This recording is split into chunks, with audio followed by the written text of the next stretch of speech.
Tired of feeling like your every move online is being watched?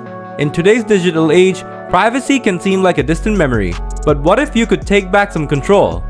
In this video, I'm going to show you how to send a do not track request to the website you browse in Google Chrome. Let's start. First of all, open the Chrome browser on your computer. After that, click on the three dot icon from the upper right corner of the screen. Then click on Settings from here. Next, click on Privacy and Security from the left side menu. Then click on Third-party cookies from here.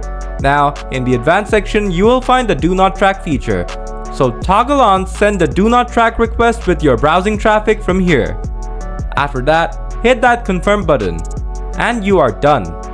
From now on, whenever you visit a website, the Do Not Track request will be included with your browsing traffic.